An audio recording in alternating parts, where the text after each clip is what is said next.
بسم اللہ الرحمن الرحیم۔ حضور اکرم صلی اللہ علیہ وسلم کے طائف کا سفر۔ نبوت مل جانے کے بعد 9 برس تک نبی اکرم صلی اللہ علیہ وسلم مکہ مکرمہ میں تبلیغ فرماتے رہے اور قوم کی ہدایت اور اصلاح کی کوشش فرماتے رہے، لیکن تھوڑی سی جماعت کے سوا جو مسلمان ہو گئی تھی اور تھوڑے سے ایسے لوگوں کے علاوہ جو باوجود مسلمان نہ ہونے کے آپ صلی اللہ علیہ وسلم کی مدد کرتے تھے۔ اکثر کفار مکہ آپ کو اور آپ کے صحابہ کو ہر طرح کی تکلیفیں پہنچاتے تھے، مذاق اڑاتے تھے اور جو ہو سکتا تھا اس سے درگزر نہ کرتے تھے۔ حضور صلی اللہ علیہ وسلم کے چچا ابو طالب بھی انہی نیک دل لوگوں میں تھے جو باوجود مسلمان نہ ہونے کے حضور صلی اللہ علیہ وسلم کی ہر قسم کی مدد فرماتے تھے۔ 10ویں سال میں جب ابو طالب کا بھی انتقال ہو گیا تو کافروں کو اور بھی ہر طرح کھلے مہار اسلام سے روکنے اور مسلمانوں کو تکلیف پہنچانے کا موقع ملا۔ حضور اقدس صلی اللہ علیہ وسلم اس خیال سے طائف تشریف لے گئے کہ وہاں قبیلہ ثقیف کی بڑی جماعت ہے، اگر وہ قبیلہ مسلمان ہو جائے تو مسلمانوں کو ان تکلیفوں سے نجات ملے اور دین کے پھلنے کی بنیاد پڑ جائے۔ وہاں پہنچ کر قبیلہ کے 3 سرداروں سے جو بڑے درجے کے سمجھے جاتے تھے گفتگو فرمائی اور اللہ کے دین کی طرف بلایا، تو اللہ کے رسول کی یعنی اپنی مدد کی طرف متوجہ کیا، مگر ان لوگوں نے بجائے اس کے کہ دین کی بات کو قبول کرتے یا کم سے کم عرب کی مشہور مہمان نوازی کے لحاظ سے ایک نووارد مہمان کی خاطر مدارت کرتے، صاف جواب دے دیا اور نہایت بے رخی اور بد اخلاقی سے پیش آئے۔ ان لوگوں نے یہ بھی گوارا نہ کیا کہ آپ یہاں قیام فرمائیں۔ جن لوگوں کو سردار سمجھ کر بات کی تھی وہ شریف ہوں گے اور مہذب گفتگو کریں گے۔ ان میں سے ایک شخص بولا کہ او ہو، آپ ہی کو اللہ نے نبی بنا کر بھیجا ہے۔ دوسرا بولا کہ اللہ کو تمہارے سوا کوئی اور ملتا ہی نہیں تھا جس کو رسول بنا کر بھیجتے۔ تیسرے نے کہا کہ میں تجھ سے بات کرنا ہی نہیں چاہتا، اس لیے کہ اگر تو واقعی نبی ہے جیسا کہ دعویٰ ہے تو تیری بات سے انکار کر دینا مصیبت سے خالی نہیں، اور اگر جھوٹ ہے تو میں ایسے شخص سے بات کرنا نہیں چاہتا۔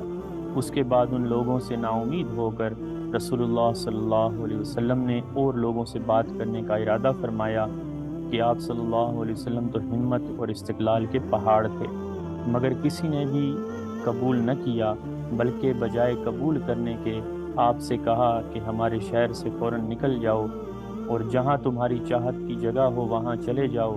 آپ علیہ السلام جب ان سے بالکل مایوس ہو کر واپس ہونے لگے تو ان لوگوں نے شہر کے لڑکوں کو پیچھے لگا دیا کہ آپ کا مذاق اڑائیں، تالیاں پیٹیں، پتھر ماریں، حتیٰ کہ آپ صلی اللہ علیہ وسلم کے دونوں جوتے خون کے جاری ہونے سے رنگین ہو گئے۔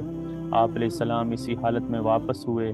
جب راستہ میں ایک جگہ ان شریروں سے اطمینان ہوا تو آپ علیہ السلام نے یہ دعا مانگی، اے اللہ، تجھی سے شکایت کرتا ہوں میں اپنی کمزوری اور بے کسی کی اور لوگوں میں ذلت اور رسوائی کی۔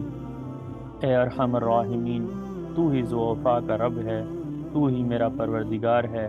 تو مجھے کس کے حوالے کرتا ہے؟ کسی اجنبی بیگانہ کے جو مجھے دیکھ کر شروع ہوتا ہے اور منہ چڑھاتا ہے، یا کسی دشمن کے جس کو تو نے مجھ پر قابو دے دیا؟ اے اللہ، اگر تو مجھ سے ناراض نہیں تو مجھے کسی کی بھی پرواہ نہیں ہے، تیری حفاظت مجھے کافی ہے۔ میں تیرے چہرہ کے اس نور کے طفیل جس سے تمام اندھیریاں روشن ہو گئیں اور جس سے دنیا اور آخرت کے سارے کام درست ہو جاتے ہیں، اس بات سے پناہ مانگتا ہوں کہ مجھ پر تیرا غصہ ہو یا تو مجھ سے ناراض ہو۔ تیری ناراضگی کا اس وقت تک دور کرنا ضروری ہے جب تک تو راضی نہ ہو۔ نہ تیرے سوا کوئی طاقت ہے اور نہ قوت۔ مالک الملک کی شان قہاری کو اس پر جوش آنا ہی تھا کہ حضرت جبرائیل علیہ السلام نے آ کر سلام کیا اور عرض کیا کہ اللہ پاک نے آپ کی قوم کی وہ گفتگو جو آپ سے ہوئی سنی اور ان کے جوابات سنے، اور ایک فرشتہ کو جس کے متعلق پہاڑوں کی خدمت ہے آپ کے پاس بھیجا ہے کہ آپ جو چاہیں اس کو حکم دیں۔